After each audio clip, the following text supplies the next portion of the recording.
You become powerful when you understand yourself. You gain leverage when you can articulate your needs. You reclaim your humanity when you stop playing by outdated rules. Hey everyone, I'm DC Marino, also known as the Work Anarchist. And no, I know you heard anarchist. I'm not here to burn anything down, well, except for the outdated ways that we've been taught to work, because I think we can all agree work is broken. And it's not for the reasons that we always hear from them, right? It's not because people these days just don't want to work hard, or Gen Z is so lazy, or nobody wants to return to the office. Although I do think we have a point on that and we can talk about that later.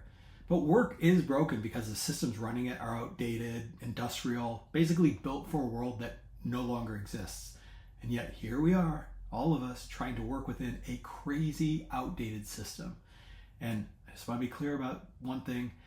I'm not anti-work, but I am anti-nonsense. I am anti-top-down control only. I'm definitely anti-advice from CEOs and billionaires that tell you to grind now and die later because they don't care if you have work-life balance.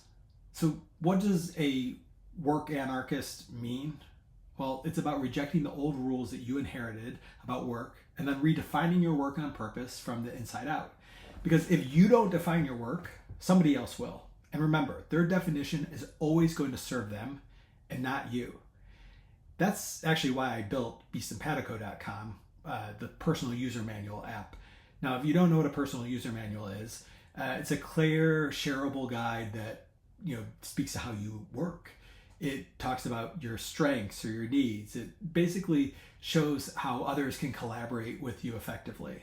It ends up giving you language, it gives you clarity, and if you do it right, it gives you leverage. Because in my opinion, your future success in this age, the age of AI, it's going to depend on one thing.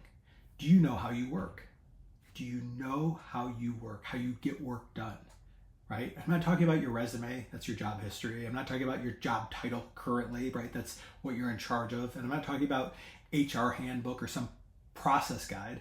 I'm talking about you, right? What are your strengths? Where are your blind spots? What's your ideal work environment? How do you collaborate with others, right? I think that in a world that's changing this fast and only is changing faster, self-clarity becomes a competitive advantage, right? Your self-awareness, your ability to define yourself becomes a competitive advantage. So the workers who understand themselves, they're going to thrive, they're going to survive. But the workers who don't, they're going to get my ultimate nightmare. They're going to get defined by somebody else. Now, we've talked a little bit about AI and how fast it's moving and expediting the world we live in. And I hear two camps, right? The first is like, AI is everything and here come the robots and there go the jobs. And the other is like, AI is just a bubble, don't worry about it. Who knows? I mean, it's somewhere in between. It's maybe all of it. I don't know. But we're definitely at the beginning of something transformative, something completely unpredictable. And my personal stance, I love AI. I think it's powerful, creative, efficient. I think it's going to keep shaping the world. It's going to make some of us unemployed. It's going to make other people superhumanly productive. It's going to do both things. I just don't know in what order or to what lengths. But I'm reminded of something I uttered in my startup days as a co-founder in Silicon Valley. I said, technology should never replace your humanity. It should only extend it. And I think that's the heart of my entire movement of what I'm trying to do as a work anarchist. AI is not the enemy. Losing our human agency is. Because if we don't define ourselves, leaders are just going to shove us into whatever AI-shaped container maximizes their profit. And history shows what happens when productivity rises, but workers don't actually have a say in the future that they're shaping. Since 1980, white-collar productivity has jumped 60%, and yet wages only around 15%. And AI is going to accelerate productivity just like it did in 1980. If we don't change something right now, whether that's our attitude or our approach, then we're not going to see the benefits again. We've already spent the last 50 years letting management and leadership dictate how work should go. I just personally think it's time to flip the script. I think it's time for us to manage upward. I think it's time to define the future of work from the bottom up. And I don't think that's actually rebellion. I just think that's self-preservation. And look, this matters in an age of cancel culture and social media posts coming back to haunt you. I am not anti-capitalism. I'm not anti-business. I'm not anti-founder. I am not anti-CEO. But I am anti-CEO worship. I am anti-blind loyalty to leadership. Because capitalism, and I'm talking about actual healthy capitalism, it works only when power isn't so lopsided that the workers can't say no.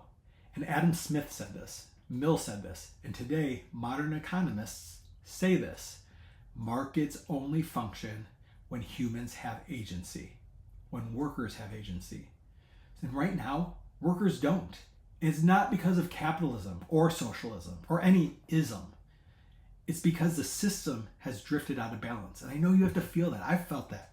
Where's our humanity in the system?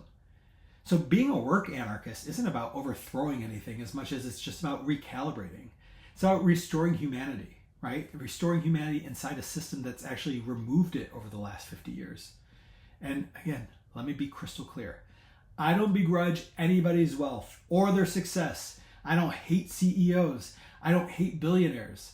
But I'm also not going to pretend that they have all the answers or that they're right about things. And they're definitely not saints. Because the truth is simple. CEOs are paid to maximize shareholder value, not worker well-being. So when it's a choice between your livelihood and 5 cents off next quarter share price, they're going to pick the share price to focus on. They'll fire you fast and sometimes with a smile on their face, but not because they're villains. It's the system. It's because the system incentivizes that choice for them. So no, we don't need to vilify CEOs, but also don't trust them to structure your life for you. Their job isn't to put you first. That's actually your job. So we aren't, anti-CEO. We are anti-blind faith in CEOs. We are pro-human, pro-agency, pro-balance, pro-getting back to work being structured around the worker, knowing how to work and managing upwards and saying, this is how I like to work. This is how you can get the best out of me. And while we're at it, I want to get back to my feelings about remote work. Because do you remember the pandemic in 2020 when remote workers saved the economy, when we adapted overnight, when we delivered record productivity? And the second leadership got uncomfortable. The second managers had to rethink how work happens. The moment they realized remote work requires skills and skills developed, rather than just sending out a Zoom link, they dragged everyone back into the office. Why? Because they never invested in the systems required to make remote work work. No training, no processes, no framework, no norms, no clarity. So when it got messy, they didn't evolve. They actually just reverted. And who paid the price? Who paid the price other than our pets who miss us dearly? Workers, we paid the price. We lost freedom, balance, and sanity because leadership and management couldn't imagine working differently. I think those are the types of problems. I mean, that is exactly the problem that we need to fix. So here's the truth. The future of work will belong either to the companies and leadership who want to control you, or workers who can define themselves, define how they like to work, make that case and push back, right? Get some of that power back. Because you become powerful when you understand yourself. You gain leverage when you articulate your needs. You reclaim your humanity when you stop playing by outdated rules. And I'm here to give you the language, the clarity, and the confidence to do exactly that. Work is changing. AI is here. The old rules we have learned, we've seen this, we feel it. The old rules don't serve you, but the new rules aren't written yet. So let's write them together. I'm DC Marino.